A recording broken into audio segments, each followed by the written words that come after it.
मैं अपने दर्शकों से एक बात कहूँगा कि इससे पहले भी हमारे जो चैनल में हमारे सामने रूबरू हमारे जो समाज के जो कार्यकर्ता कहें, विधायक कहें, या लोगों में जो सेवाएं दे रहे हैं पिछले कई सालों से, हमारे बीच में सरकाघाट विधानसभा से जो एमएलए दिलीप ठाकुर जी हमारे चैनल के सामने हैं, और हम चाहेंगे कि दिलीप ठाकुर जी दर्शकों से दो शब्द कहें। दिलीप ठाकुर जी, पहले तो रिपब्लिक 24 में आपका स्वागत है। आप दर्शकों को अपना परिचय दें प्लीज़। मैं तो एक कार्यकर्ता हूँ। लगातार 32 वर्ष मैंने संगठन का काम किया और पार्टी के विभिन्न पदों पर रहा हूँ।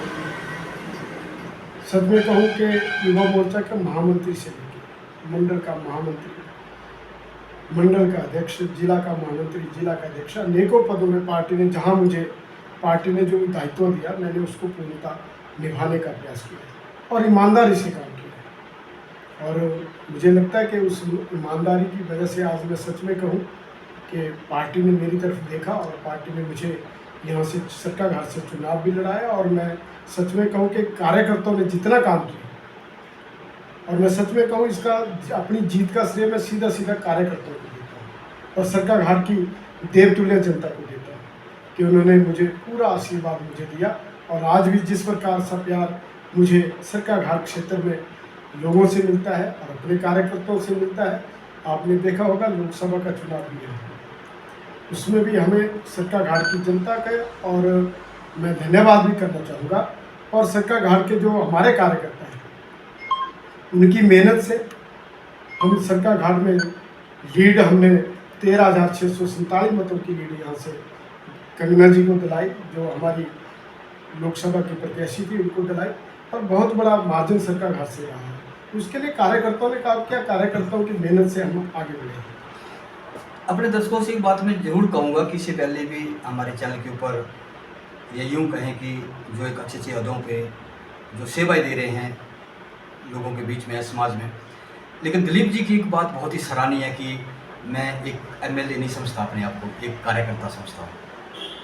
रिपब्लिक 24 इनकी इन बातों के लिए इनका बहुत बहुत धन्यवाद भी करता है और इनका वेलकम भी करता है कि इस तरह की बातें अगर समाज से 35 वर्ष से आपने कहा कि मैं सेवा दे रहा हूँ, तो आगे भी हमारी सेवाएं चलती रहेगी। बीच में विधायक जी ने एक बात कही है कि लोकसभा का जो चुनाव हुआ है, सुश्री कंगना जी ने जो जिस आंकड़ों के ऊपर उन्होंने फाइट किया और अपना इम्तहान पास किया है, और आज वो समाज में सेवाएं देने के लिए तैयार हैं। सर, हम समझते हैं फर्स्ट बार जो है कंगना जी को टिकट मिला लोकसभा चुनाव के लिए और उन्होंने अच्छे आंकड़ों के साथ उन्हें जो है फाइट की। क्या कुछ कहेंगे, पार्टी का क्या कुछ रोल रहा होगा एकदम से इतना बड़ा एक नए कैंडिडेट के लिए सामने आना? एक बहुत ही सराहनीय भी बात कर सकते हैं, हम खुशी की भी बात कर सकते हैं, लेकिन हम एक जरूर अपने चैनल के जरिए जरूर बात करेंगे कि जो पुराने पिलर हैं, जैसे आपने कहा 35 साल से सेवा दे रहे हैं, पुराने जो कार्यकर्ता हैं, पुराने जो समाज से जुड़े हुए हैं, धरातल पे जीरो ग्राउंड पे जो काम करते आ रहे हैं, कुछ ना कुछ तो योगदान तो रहा होगा सर। जैसा कि आपने कहा, मैं मानता हूँ बहुत से ऐसे कार्यकर्ता हैं जिनका पार्टी के लिए बड़ा योगदान रहता है, पर भारतीय जनता पार्टी दुनिया की सबसे बड़ी पार्टी है। और जो राष्ट्रीय अध्यक्ष हैं आदरणीय जगत प्रकाश नड्डा जी, आज केंद्र में स्वास्थ्य मंत्रालय जिनके पास है, मैं सच में कहूँ कि हमारी पार्टी में जो पार्टी का निर्णय होता है उसको सब कार्यकर्ता मानते हैं। और जब पार्टी ने तय कर दिया कि सुश्री कंगना जी मंडी पार्लियामेंट से लड़ेगी, तो कार्यकर्ताओं ने एकजुटता के साथ, आपने देखा होगा मंडी पार्लियामेंट में कहीं भी कोई ऐसी बात नहीं थी। कोई भी कार्यकर्ता था, छोटा कार्यकर्ता था, बड़ा कार्यकर्ता था, हमारे पार्टी के प्रमुख नेता थे, सब एक दिशा में एक लाइन में काम कर रहे थे। और मैं सच में कहूँगा अगर जीत हुई है तो इसमें जयराम ठाकुर जी एक लाइन से उन्होंने काम किया, सभी कार्यकर्ताओं ने काम किया, सभी विधायकों ने यहाँ काम किया। और उस जब हमने एक दिशा में काम किया तो बहन कंगना जी यहाँ से, जो हमारी भारतीय जनता पार्टी की प्रत्याशी हुई, हजारों मतों से यहाँ से जीती। सर, एक सवाल हमारा आपसे है, आज की डेट में हमारे समाज के अंदर जैसा यूँ कहें कि हमारे जो आज की जनरेशन है, वो एक नशे के दलदल में फँसती जा रही है। या यूँ कहें कि कुछ तथ्यों द्वारा जो है उस हमारी युवा पीढ़ी को बर्बाद करने की कोशिश की जा रही है। क्या कुछ सरकार की तरफ से या मैनेजमेंट की तरफ से इस तरह के तथ्यों को रोकने के लिए कुछ ऐसा आप थोड़ा जनता को बताएं, और हम चाहेंगे कि उस जनरेशन को भी आप थोड़ा सा आगाज़ करें कि इससे दूर रहने के लिए क्या आप कर सकते हैं? हमने प्रयास भी किया। हमने जितने चुने हुए प्रतिनिधि हैं, जैसे पंचायत के प्रधान या समाज के जो प्रमुख लोग हैं, उनसे भी हमने बात की, और जो महिला मंडल है, युवक मंडल है, उनसे भी हमने बात की। और हमने प्रयास किया अपने विधानसभा क्षेत्र में ज़्यादा से ज़्यादा, जैसे महिला मंडल भवन बनाए जा रहे हैं, हमने युवक मंडल है, जो युवक मंडल है उनके लिए भवन बनाने का प्रयास किया है। खेल के मैदान हैं, उनको सुधारने का हम प्रयास कर रहे हैं, ताकि हमारे बच्चे नशे की तरफ ना जाए, वो खेल की तरफ जाए। और अगर जो बच्चा पढ़ाई करना चाहता है वो पढ़ाई की तरफ जाए, जो बच्चा खेलना चाहता है खेल की तरफ जाए। क्योंकि कई बार बच्चे, जब मैंने ऐसा भी देखा, गांव में जब हम जाते हैं तो हम लोगों से बात करते हैं कि एक समय आता है जब हमारा बच्चा शाम के टाइम जब वो घर से निकलता है, वो सड़क पे आ जाता है, तो हमने एक माता पिता से भी निवेदन किया, कम से कम अपने बच्चे को देखिए कि जाता कहाँ है मेरा बच्चा, शाम के टाइम सड़कों पे क्यों जाता है, किस लिए जाता है। अगर जाता है तो आप भी उसके साथ घूमने के लिए जाए, ताकि हमारा बच्चा, जो कुछ बच्चे हैं जो समाज को, कुछ ऐसे लोग हैं जो समाज को बिगाड़ने का काम कर रहे हैं, अपना सिर्फ आय बढ़ाने के चक्कर में। हमारे समाज, उनको कोई चिंता नहीं है समाज की, नौजवान बच्चों की चिंता है कि वो बच्चे बिगड़ रहे हैं। कुछ लोग हैं, चंद लोग, हमने प्रशासन से भी कहा है और हमने विधानसभा में प्रश्न भी रखा था कि इस प्रकार से जो नशे के विरुद्ध सरकार इनका अभियान चलाए, ताकि हमारे बच्चे नशे की तरफ न जाए, हमारे बच्चे चाहे पढ़ाई की तरफ जाए, चाहे खेल के क्षेत्र में आगे बढ़े। और हमारे बच्चों के लिए अगर कोई ना कोई हम ऐसे संसाधन पैदा करेंगे तो हमारे बच्चे फिर नशे की तरफ नहीं जाएंगे। ये बात मैं आपसे कहना चाहता हूँ। दिलीप जी, एक बहुत ही खास सवाल, हमारे पास काफ़ी इस तरह के आंकड़े आते रहते हैं लोगों के, आवारा पशुओं को लेके। हमारी जो थोड़ी बहुत खेती बाड़ी बची है, किसानी बची है हिमाचल प्रदेश के अंदर, वो कुछ पशुओं द्वारा, गाय बैल जैसे छोड़े हुए लोगों ने, वो बाहर से नहीं आए, वो हम ही बीच में से लोगों ने उनको छोड़ा हुआ है। तो उसके ऊपर जो फसलों का नुकसान हो रहा है, या रास्ते में चलते हुए जो है किसी को टक्कर मार दी, ऐसे भी आपने देखा होगा कि काफ़ी न्यूज़ों में सामने चीज़ें आई है कि किसी महिला को टक्कर मार दी, किसी बच्चे को सींगों से उड़ा दिया। तो सर, इसके ऊपर कैसे लगा सकते हैं? मैं कहना चाहूँगा, जो पशुओं की समस्या है, इसमें अगर सबसे ज़्यादा दोषी है तो हम सब समाज के लोग दोषी हैं। पशु को बाहर से नहीं आया, पशु चाहे मेरे घर से गया, चाहे किसी और के घर से गया, उसको छोड़ दिया, सड़कों पे छोड़ दिया जी। आज जो, जिसको हम गौ माता कहते हैं, आज वो सड़क पे घूम रही है। जहाँ माता, जो गौ माता है, उसको नुकसान हो रहा है, और समाज में जैसा आपने कहा कि फसलों का नुकसान हो रहा है।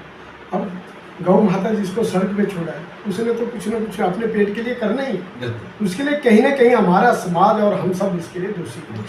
पर फिर भी सरकार की तरफ से हमने अनेकों बार बात की है, और मैंने जो हमारे यहाँ से सांसद बनी है सुश्री कंगना रनौत जी से बात की, उन्होंने भी कहा है कि भाई साहब, हम दोनों मिलकर इस विषय पे काम करेंगे। और यहाँ हमारे पास भामड़ा में भी गौ सदन है, चिंदैस में गौ सदन है, डली में गौ सदन है, पपलोग में गौ सदन है, ऐसे अनेकों गौ सदन बनाए हैं।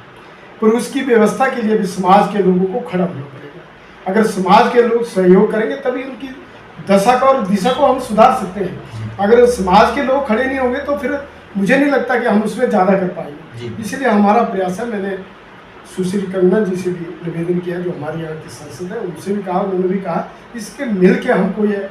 और मैंने सरकार से प्रदेश में भी कहा है, और अगर कहेंगे तो मैंने पीछे प्रश्न भी रखा था, आगे भी प्रश्न रखेंगे, सरकार भी इसमें कुछ ना कुछ करे। जैसे हमने सुझाव भी दिया, जैसे मनरेगा में हम काम करते हैं, मनरेगा के लोग कुछ ऐसी जगह जहाँ गौओं को हम बांध सके, शेड बना सके, तो मनरेगा की तरफ से 2-3-4 लोग वहाँ रखे जो उनकी देखभाल करें प्रतिदिन। ऐसा कोई सजेशन भी हमने सरकार को दिया है, ताकि उनकी देखभाल करने का, ऐसा नहीं कि बांध दिया फिर उनकी देखभाल करने वाला कोई नहीं, अगर देखभाल करने वाला भी कोई व्यक्ति चाहिए उसका भी हम प्रयास करेंगे। और जैसा आपने और मुद्दे उठाए, उनके बारे में हम मिलकर प्रयास करेंगे ताकि हमारा समाज ठीक हो और लोगों की फसलें भी बचे, इसके लिए हम काम करेंगे। सर, जैसा कि लास्ट ईयर हमने देखा है कि अगर डिजास्टर की हम बात करें, हिमाचल वासियों ने बहुत कुछ खोया है आपदा में। बरसात का चलन शुरू हो चुका है, तो क्या कुछ कहेंगे समाज की सेफ्टी के लोगों को किस तरह से बचना होगा, या किस तरह से कार्य आप लोगों के चले हुए हैं? पिछले साल मेरे क्षेत्र में बहुत ज़्यादा नुकसान हुआ और सच में कहूँ मैं, एक दिन में 22 किलोमीटर पैदल चला। अगर ढलवान से मैं पटड़ी घाट पैदल पहुँचा और मैं चंदैल से पैदल चल के पनियाली होते हुए सडवाल, भरनाल, कोड़नी तक मैं पैदल पहुँचा। ढलवान से मैं तुंगताली पैदल गया। ऐसे अनेकों क्षेत्र में, मैं पिंगला में अनेकों नुकसान हुए, मैं पैदल गया। रड़ू में नुकसान हुआ, पैदल गया। अनेकों जगह पैदल गया क्योंकि सारी सड़कें बंद थी। तो मुझे आज भी इस बात को कहते हुए बड़ा दुख होता है कि उसमें प्रदेश सरकार ज़्यादा काम नहीं करता। आज भी मैं आज कहता हूँ कि आज फिर हमारी वो ज्वाली वाली सड़क बंद है। ऐसी अनेकों सड़कें, आज बलदवाड़ा से ढलवान से मुसियानी बलदवाड़ा को जोड़ने वाली सड़क, वो भी सड़क बंद है, उसमें भी बस नहीं चल पा रही। ऐसी अनेकों सड़कें बंद है, सरकार ने उस पर कोई काम नहीं किया। और मैं भी कहता हूं कि हमारे प्रधानमंत्री नरेंद्र भाई मोदी का मैं आभार व्यक्त करना चाहता हूं, धन्यवाद करना चाहता हूं। लगभग 10,000 मकान हमारे प्रदेश को मिले और जिस प्रकार से बंदरबांट विभाग द्वारा उसमें की जा रही है, ऐसी ऐसी पंचायतें, अगर कांग्रेस का प्रधान है वहाँ 20 मकान दे दो, वहाँ नुकसान हुआ नहीं हुआ उसकी चिंता नहीं है। ऐसी ऐसी पंचायतें ज़्यादा नुकसान, जहाँ पटड़ी घाट पंचायत, आपकी भरनाल पंचायत, आपकी गहरा पंचायत, आपकी कलथर पंचायत, आपकी पिंगला पंचायत, आपकी रड़ू, आपकी पौंटा पंचायत, आपकी अपर बरोड पंचायत, ऐसी अनेकों पंचायतें जहाँ नुकसान हुआ। पर जो मकान मिले हैं, मैंने देखा उस सूची को, मैंने देखा अगर इस प्रकार से उसमें बंदरबांट की जगह अगर की है सरकार ने, और जो यहाँ के अधिकारी है उन्होंने किया है, इसका प्रश्न मैं विधानसभा में रखूंगा और प्रॉपर्ली इसकी जांच कराऊंगा ताकि क्या उन लोगों के मकान चले गए उनको उसका फायदा मिला कि नहीं मिला, या ऐसे लोगों को फायदा मिल गया जिनका मकान नहीं गए। ऐसी अनेकों बातें ऐसी हुई है, उनकी हम जांच भी कराएंगे ताकि हम चाहते हैं कि जिसका नुकसान हुआ, जिसका मकान चला। ऐसे बहुत से परिवार हैं जिनके मकान बनाने के लिए ज़मीन उनके पास नहीं, और फिर सरकार ने कहा था कि हम 3 विस्वा ज़मीन देंगे, 2 विस्वा ज़मीन देंगे। कहाँ है सरकार, कहाँ उनके बारे में सोच रही है? 1 वर्ष हो गया, दूसरी बरसात आ गई है। अब मैं अपने क्षेत्र की जनता का आभार व्यक्त करना चाहता हूँ। उस टाइम भी पूरी क्षेत्र की जनता ने बड़ी मदद की। अब भी मैं कहना चाहता हूँ, अपने क्षेत्र की पूरी जनता से निवेदन करना चाहता हूँ कि बरसात आ गई है, आप सब अपना बचाव करें। अगर कहीं दिक्कत होती है, कहीं परेशानी है, तो आप मुझसे संपर्क करें। मैं रात दिन आपके साथ खड़ा हूं और ज़्यादा से ज़्यादा काम करने का हम प्रयास करेंगे।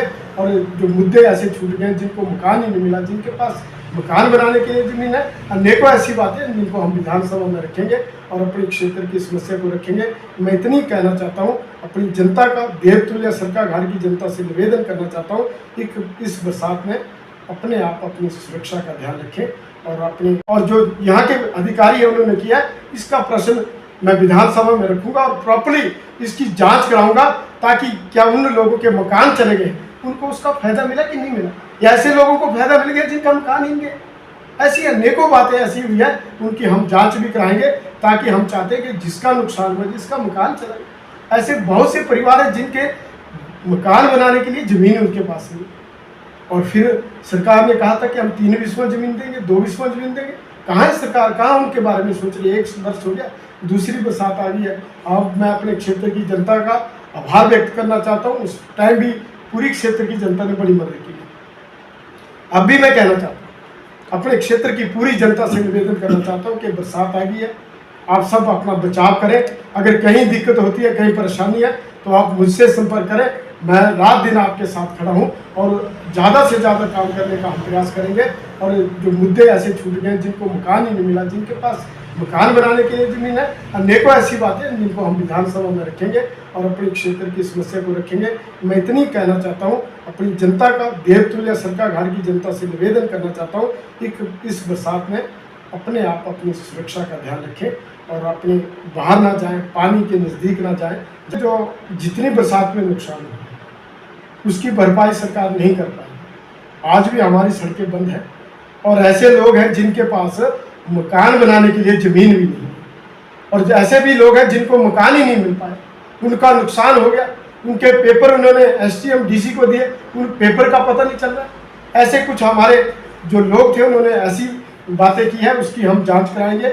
और मैं चाहता हूं कि जिनके मकान चले गए उनको मकान मिलना चाहिए, जिनके पास ज़मीन के मकान बनाने के लिए ज़मीन नहीं है तो उनको मकान बनाने के लिए ज़मीन मिलनी चाहिए। और मैं आपके चैनल के माध्यम से, जो आपका 24 चैनल है, उसके माध्यम से मैं लोगों को एक संदेश देना चाहता हूँ कि आप इस बरसात में अपनी रक्षा खुद से करें और स्वयं करें। अगर कहीं आपको मेरी ज़रूरत पड़ती है तो मेरा टेलीफोन नंबर आपके पास है, सभी जनता जानती है। आप मुझे बताएं, मैं आपके सहायता करने के लिए रात दिन आपके साथ खड़ा हूं।